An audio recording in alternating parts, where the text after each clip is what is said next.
Hi everyone! Kumusta kayo? My name is Jan Angelo. Welcome to my channel and mag-uusap na naman tayo about skincare, and skincare. So, make sure to keep watching. So, for this video guys, meron na naman tayong review of a brand na highly requested ninyo. This is the brand Dr. Sensitive. And specifically, i-review natin yung mga serums nila. So, eto na siya guys. Finally, alam kong marami sa inyo ang nag-a-ask ng thoughts ko about this brand kasi napakamura and napaka-accessible nga naman talaga niya. So, in this video, iisa-isay natin yung mga serums ng brand na to from the ingredients list as well as yung personal thoughts ko after incorporating these serums sa routine ko for a total of around mga 2 months. Parang magto 2 months na siya by the time na sinushoot ko tong video na to. Also, this video is not sponsored by Dr. Sensitive. Ako ang bumili ng mga products na to with my own money. So, with that being said, wala nang any, let us begin. Alright, so si Dr. Sensitive currently has 7 leave-on serums sa line nila, all of which are available in sachet form and yung iba rin sa kanila actually are available in the bigger tube form. So let's start with their first serum containing a very popular skincare ingredient. This is their Intensive Glutathione with Vitamin E Glow Serum which costs 90 pesos for 10 ml. So gaya nga ng sabi sa pangalan, yung parang star ingredient na pinupush nila rito is glutathione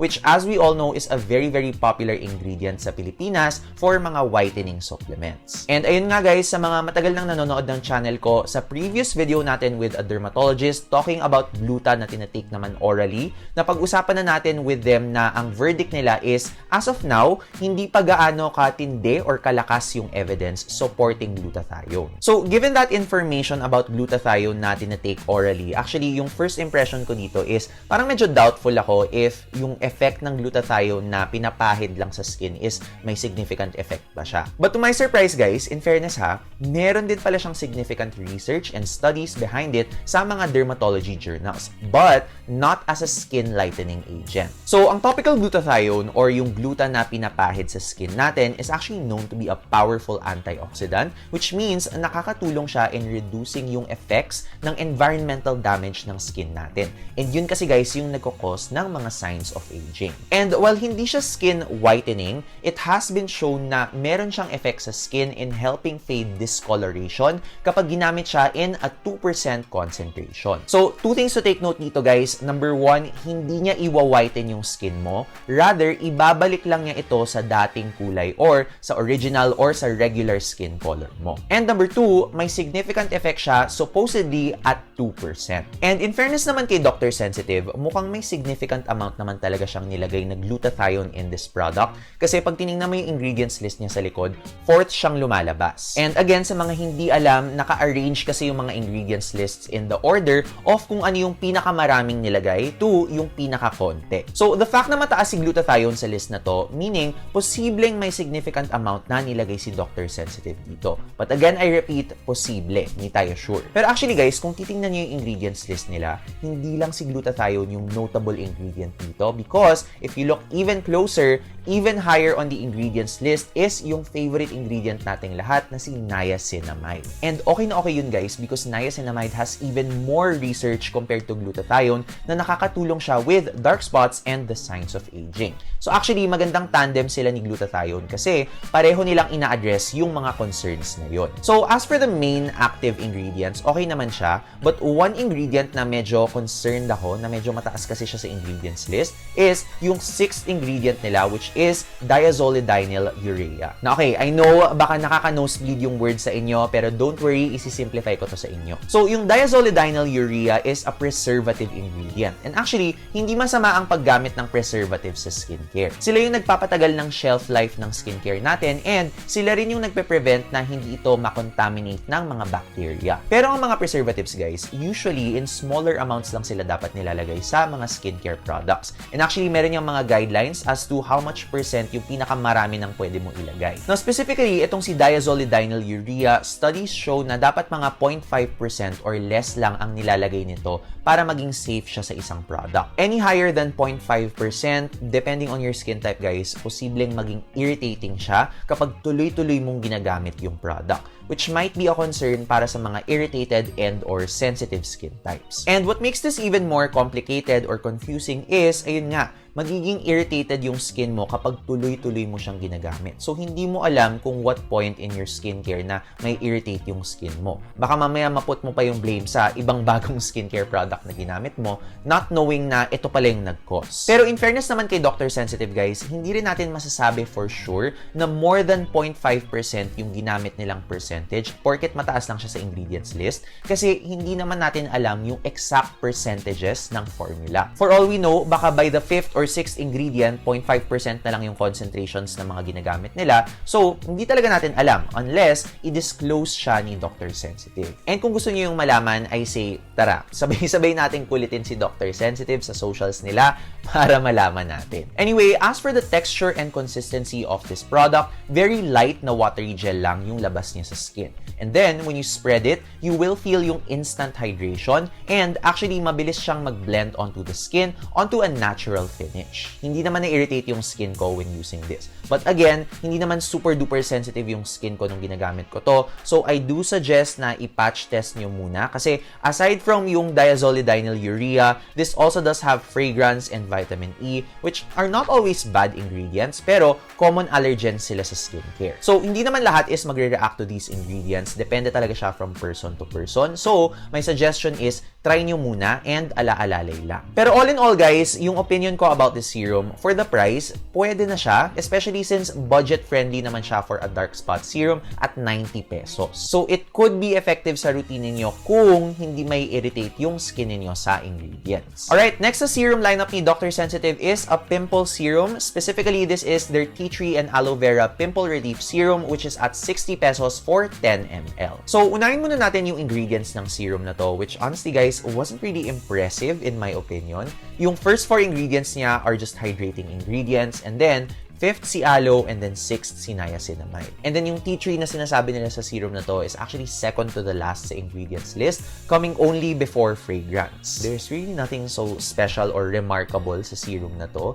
And the reason is because yung aloe and niacinamide lang naman yung main na mabe-benefitan mo rito. And hindi mo pa sure kung significant yung amount na niacinamide and aloe na nilagay nila rito. Kasi 5th and 6th siya sa ingredients list. Usually kasi yung mga products na may niacinamide na medyo significant yung amount ng niacinamide na nilagay nila, mga 3rd or 4th sila lumalabas sa list. Minsan 2nd pa nga. And ako, guys, personally, kung gusto kong kumuha ng product with a good amount of niacinamide and meron din siyang aloe, napakaraming serums na ganito na mas makakasigurado ka pa na high amounts yung nilagay nila, and they even have more beneficial ingredients. And hindi rin sila gaano kamahal. And bigay nga na pimple relief product ito, for the same price, guys, ang dami ninyong makikitang pimple relief na products from other brands na mga spot treatments na mas okay pa yung mga active ingredients nila. Some examples na naiisip ko na nakasachet din na mabibili nyo lang sa Watsons, Oxycure, Quick FX, ang dami-dami talaga, guys, and sad to say, medyo no match ito sa mga products na yun. So, since ingredients pa lang, wala na akong mahanap na okay na purpose for the serum. Ito, guys, actually, hindi ko siya sinama sa mga tinest ko.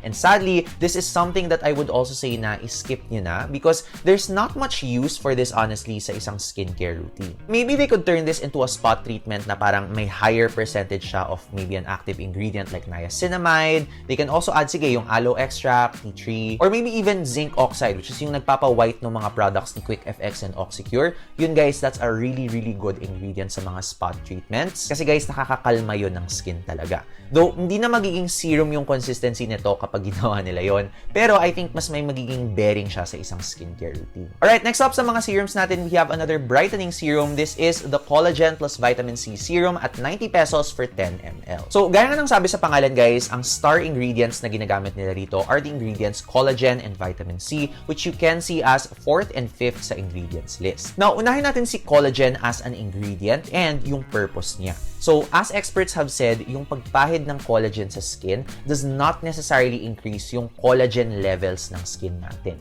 Hindi siya ganun kasimple. Kasi, yung collagen is in the deeper layers of our skin. And yung collagen na pinapahid, aside from the fact na sa top layer of the skin lang natin siya pinapahid, masyadong malaki yung size ng molecule ng collagen na pinapahid para mag-penetrate or pumasok sa deeper layers ng skin natin. Kahit na sabihin mong hydrolyzed collagen yung ginamit nila rito, which means medyo mas maliliit yung mga molecules, hindi pa rin siya small enough para makapasok sa skin natin. Pero kahit hindi nila magagawa yun, meron pa rin namang use yung collagen sa mga skincare products natin, which is okay na okay siya na hydrating ingredient sa skin. So, okay naman yun. And that's also why maraming mga moisturizers nilalagyan talaga nila ng collagen. Meanwhile, for vitamin C, actually, okay naman ang vitamin C as an ingredient to have sa skincare, and mukhang ang gamit pa nila rito is pure vitamin C, which is ascorbic acid, kasi ascorbic acid yung nakalagay dito, and yun din yung pinaka may research on its benefits sa skin. Although guys, kapag tinignan nyo kasi yung vitamin C serums ngayon, again, babalik na naman tayo sa usaping percentages. So again, percentages aren't everything sa skincare. It's a good way to help us set yung magiging expectations natin sa isang product, lalo na kung meron siyang active gaya ng vitamin C. So for example, with a vitamin C product, percentages help us determine kung pang beginners ba yung product, kung matapang ba siya, para alam din natin yung mga pwede at hindi natin pwede isabay sa kanya to prevent irritation. However, this one guys, medyo wala tayong info na nakuha kay Dr. Sensitive, and from the looks of it, parang hindi rin gaano karami yung nilagay nilang vitamin C rito. So, we're assuming na medyo on the lower end yung nilagay nila. So, kung brightening yung habol nyo sa product na to, baka medyo ma-disappoint kayo. But with that being said, guys, in fairness naman kay Dr. Sensitive, yung overall formulation nito seems okay. And since mababang percentage lang naman yung vitamin C, baka pwede na rin siyang serum for beginners, for those na gustong masanay yung skin nila slowly sa vitamin C, or for those who might want to add a booster na may onting antioxidant effects sa skincare routine nila. And ang bonus pa, hydrating ito na serum. Yung consistency niya rin talaga is a watery serum that blends onto the skin fast. And natural finish lang din siya. So all in all, kahit wala ka masyadong makukuhang brightening effects from this serum, relatively harmless serum naman siya. At the very least, wala lang mangyayari sa skin niyo when you're using the serum, pero wala namang ibang parang mga adverse or parang mga side effects. Siguro ang masasabi ko lang dito is, while the serum is overall okay, lalo na for the price, I wouldn't prioritize it sa isang basic skincare routine, especially for brightening. Kung brightening yung habol ninyo, there are definitely better serums than this one, and for me, siguro as a very last add-on na lang to, na parang antioxidant serum nga, na ilalagay ko sa umaga to probably just boost the effect of my sunscreen. Alright, next up, we have a product for oily skin types. This is the All Day No Sebum Serum for 62 pesos for 10 ml. Now, the serum claims na meron daw siyang oil and shine control. So, actually, ang una kong naisip was yung No Shine Mattifier ng Quick FX, which in fairness, mattifier nga talaga yon nung trinay ko siya. So, yun yung ina-expect ko rito, na parang silky smooth siya na primer, na parang nakakatanggal ng shine ng face. So, checking the ingredients list for this, mostly mga hydrating ingredients siya sa simula. The most notable being Biosaccharide Gum 1, which comes 5th in the ingredients list. And that one, guys, excellent moisturizing ingredient siya kasi skin soothing din siya. And then we also have some very, very small amounts of soothing plant extracts like Centella asiatica, licorice root, Chinese skullcap, chamomile, rosemary, and green tea. And okay naman yun na combination to help calm and soothe the skin. So at this point, guys, medyo nagtataka na ako kasi hindi ko sure kung anong ingredients yung parang nakaka-mattify sa kanya. Parang puro hydrating and soothing ingredients lang yung nakita ko. So trinay ko nga yung product sa skin ko. So yung texture nito is actually typical sa mga Dr. Sensitive serums. Again, watery serum siya. It also does absorb fast, and like other serums, natural finish siya. It did leave my skin feeling hydrated, and wala rin akong nakuhang any irritation from this product. So in a way, again, okay naman kasi hindi naman nag-react yung skin ko or anything, pero yun na siya, guys. Though okay naman yung naging experience ko sa kanya, wala naman parang naging reactions na negative sa skin ko, wala ring nangyari in terms of reducing my oil or sebum levels, or also wala ring nangyari in terms of mattifying my skin. So yun yung medyo confused ako dito kasi hindi naman niya nagawa yung literal na nakapangalan sa kanya. Maybe if this was called like a soothing or more hydrating type of serum, baka magets ko pa. But also at the same time, kahit yun yung maging pangalan niya, wala ka namang kailangan sa ingredients list na to. So I still would not repurchase this. Alright, now moving on to the next serum product of Dr. Sensitive, move naman tayo to So, their niacinamide 5% plus salicylic acid serum for 109 pesos for 10 ml. So ito, this is one of Dr. Sensitive's newer products. I think mga late 2021 ko na to nakita. And guys, pangalan pa lang, in fairness, na-excite na talaga ako kasi, ayan na,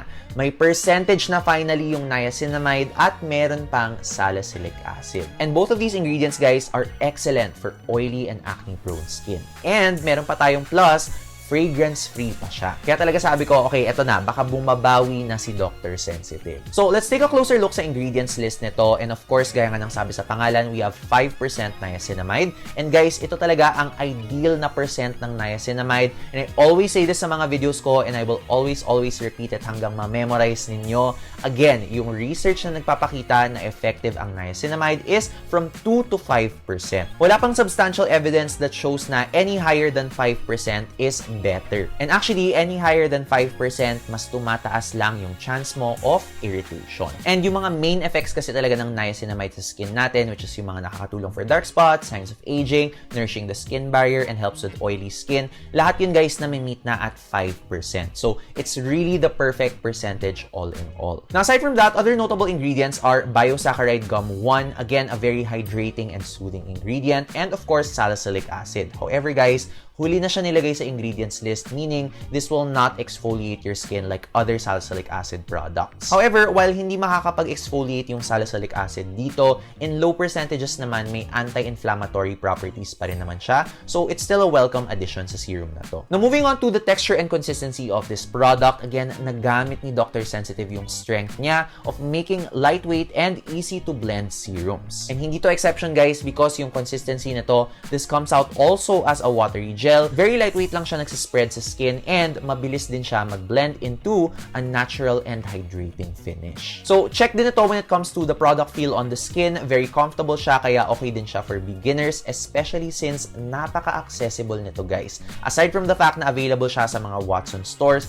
this is at just 109 pesos per sachet. Kung i-compare mo ito to other standard niacinamide serums na 30 ml yung laman, ito diba 10 ml lang, so i-times 3 natin siya para maging 30. So, ang total nun is 327 pesos for a 30 ml na 5% niacinamide serum, which is still a really good price point. Especially guys, since yung ibang mga niacinamide serums sa Watsons, pa 400 to 500 na sila. Kaya talaga ito guys, this is Dr. Sensitive doing what they do best and going in the right direction. Sobrang good job talaga with this product and hopefully, we do get more products like this from Dr. Sensitive kasi napaka-promising niya. As in guys, kabahan yung ibang mga brands na may niacinamide kasi sobrang naging frontrunner to when it comes to the best niacinamide product sa Watsons. Alright, now moving on to our next serum, we have another one for oily skin here and this is their Pore Tightening Serum which is at 90 pesos for 10 ml. So ito naman guys, this is a serum that claims to minimize yung appearance ng mga pores and to help with excess oil production. So mostly the serum also does have very hydrating ingredients sa simula and then coming in 7th sa ingredients list is yung pinupush nilang pore tightening ingredient which is witch hazel. So okay, alam niyo naman na medyo naging controversial sa skincare ang ingredient na witch hazel, especially since sumikat talaga siya as an ingredient for oily skin. So ang witch hazel kasi meron siyang astringent na properties, meaning yung parang feeling na natatighten yung skin mo. So while it does give off that feeling, actually guys, walang masyadong strong research na witch hazel actually minimizes yung appearance ng pores. And again, gaya nga ng sabi natin dun sa video natin about minimizing pores, ang may malakas na evidence talaga for that ay yung mga retinoids. Although, that's not to say na masamang ingredient si witch hazel. Irritating lang naman ng witch hazel as an ingredient kapag yung ginagamit nyo is yung pure talaga na witch hazel na distilled in ethanol or ethyl alcohol. Ako personally guys, na-irritate yung skin ko talaga sa mga ganon. Pero, kapag yung part lang naman yung witch hazel sa isang formula, hindi naman siya nagiging irritating sa skin ko personally. And ganon na ganon kasi mismo yung formula nito. Si witch hazel kasi dito, 7th siya sa ingredients list. So, it's probably not that much, kaya okay lang naman. And also, yung feel nito sa skin, same lang as we would expect with the other serums. Very watery siya, blends relatively fast onto the skin, and it finishes off to a natural hydrated finish. So, okay naman siya na serum, though at best, medyo hydrating and soothing na serum lang siya. And as with most hydrating serums, hindi talaga siya masyadong necessity sa isang skincare routine. So, the same goes with this. Definitely, hindi mo siya kailangan sa skincare routine mo. But, if gusto nyong dagdagan yung hydration sa skincare routine niyo for any reason, this does have a decent blend of unique, hydrating, and soothing ingredients. So in that regard, okay na option siya. But again, I would not prioritize this. Alright, now moving on to our final serum, we have one of the cheapest, if not the cheapest serum sa Dr. Sensitive Serums line. And ito naman for the body siya. This is the Underarm Whitening Serum. So just to start, hindi ko masyadong nagugustuhan yung term na whitening when it comes to underarm products like this. Kasi medyo inaccurate siya for me. Kasi yung ganitong mga products, guys, mostly ang focus talaga nila is to remove yung discoloration or darkening ng underarms. So usually iniisip natin, diba? Okay, oo nga, so wina-whiten niya. Pero not necessarily. Kasi binabalik lang niya sa natural na kulay ng skin. So for example, morena ka and then nagka-discoloration ka sa underarms.